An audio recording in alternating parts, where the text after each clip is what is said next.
Salut! Comment ça va? Hey, bon dimanche tout le monde. Nous sommes dimanche le 19 d'avril 2020. Je suis en train de lire. Écoute, sérieusement, je prends 2 secondes pour remercier Robert Payan parce que j'ai relu son livre. Ça fait plusieurs fois que je vous en parle. Puis, cette semaine ou la semaine passée, j'ai quelqu'un qui m'a écrit via la messagerie de ma page Facebook me suggérant de parler du bonhomme 7 heures. Et là, dans le livre de Robert, il y a une histoire du bonhomme 7 heures. Puis là, je la lisais comme ça, puis c'est vraiment, mais tu sais, chaque région avait son bonhomme 7 heures. Là, j'ai mis de l'accent sur 7 heures, parce que c'est pour vous expliquer ça. C'est expliqué là-dedans aussi, mais pas mal tout le monde a une version différente, tout dépendamment de la région. Dans le livre de Robert, dans le creux de l'oreille, il raconte une histoire dans le coin de Huntingdon, parce que Robert est natif de Huntingdon. Donc, ça explique un peu le bonhomme 7 heures. Cette version-là explique que c'était dans le coin d'Huntingdon, justement, pas loin de la frontière. Ceux qui ne connaissent pas la région, là, Huntingdon, c'est après Valleyfield.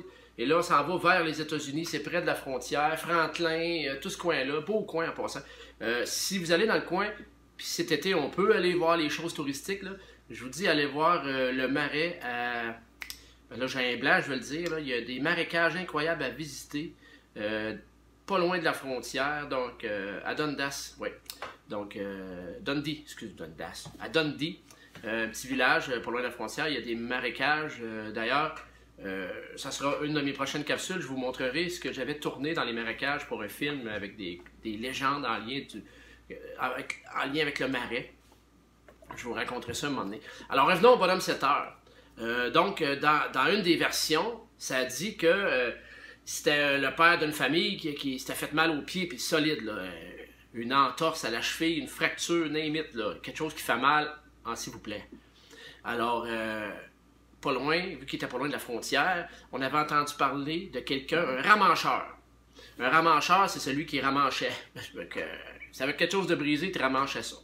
Il y en avait il y avait un soldat de l'armée américaine, juste l'autre bord de la frontière, qui avait une réputation, et en anglais, on l'appelait le bone setter.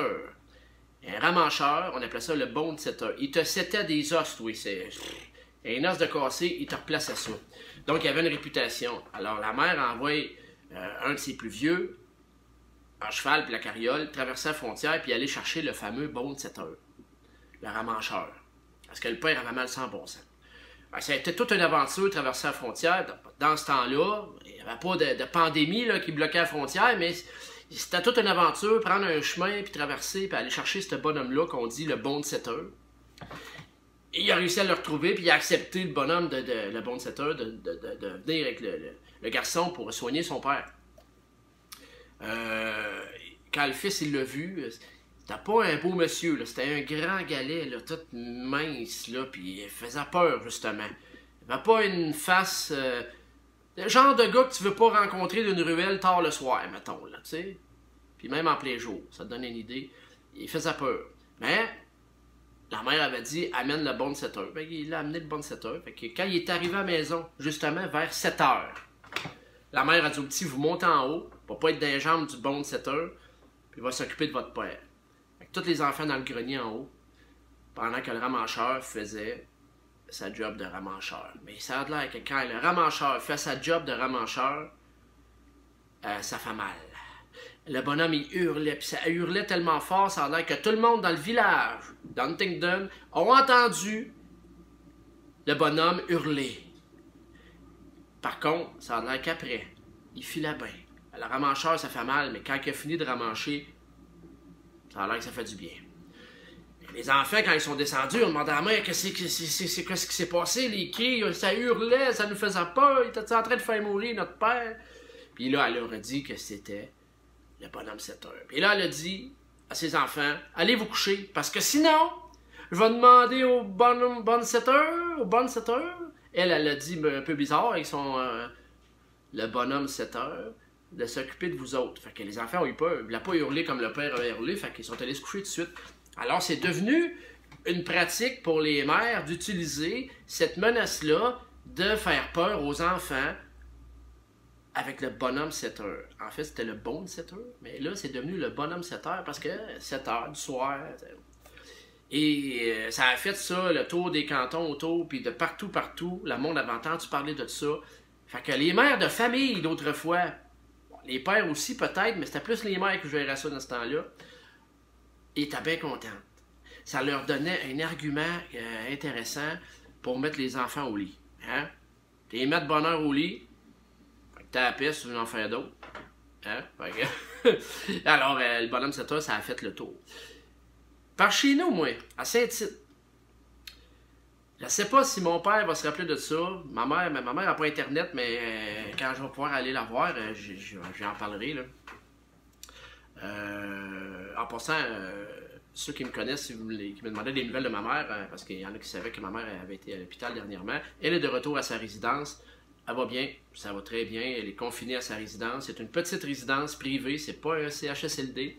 Elle va très bien. Je l'appelle régulièrement, puis en passant, merci à ceux qui gèrent cette résidence-là, là, Martine et André. Les propriétaires, ils ont bien fait ça. Je vais vous dire, ils surveillaient les entrées et les sorties, puis il n'y a pas personne qui a attrapé de COVID là-dedans, tout ça. Donc, très bonne résidence, merci. Fermons la parenthèse. À Saint-Tite, ce qui était drôle, mais moi ça me faisait peur, puis sûrement qu'il y avait d'autres petits gars, mais moi et mon frère, ça donnait qu'à 7 heures le soir, toujours autour de 7 heures, un petit peu avant, un petit peu après, mais quand il venait un petit peu avant 7 heures, ben ma mère se servait de ça. Les vidanges. Le camion de vidange passait chez nous quand j'étais jeune le soir, pas le matin, le soir, autour de 7 heures. Puis à un moment donné, puis même je pense que c'est mon oncle Roch. Mon oncle Roch Desaulniers, le frère de ma mère, qui avait été le premier qui avait dit ça, me semble, pour nous faire peur, pour qu'on aille se coucher. Il nous avait fait à craindre que le camion de vidange, c'était le camion du bonhomme 7 heures.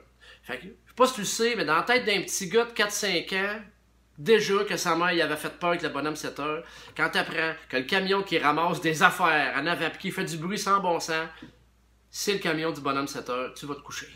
Ben, chez nous, c'est comme ça. J'avais peur du bonhomme 7 heures. D'avance, mais à cause de ce maudit camion de vidange-là qui passait autour de 7 heures, ça me faisait peur. Alors, il y a plein d'autres versions du bonhomme 7 heures, chaque région là. Écoutez, s'il y en a parmi vous qui ont envie de m'envoyer leur version différente du bonhomme 7 heures ou des anecdotes par rapport au bonhomme 7 heures, envoyez-moi ça, puis je ferai une autre capsule avec ça, ça va me faire plaisir. C'est un deal? It's a deal. Alors, sur ce, là, on est vendredi. On est dimanche. Vendredi, c'était vendredi passé. C'était une autre affaire.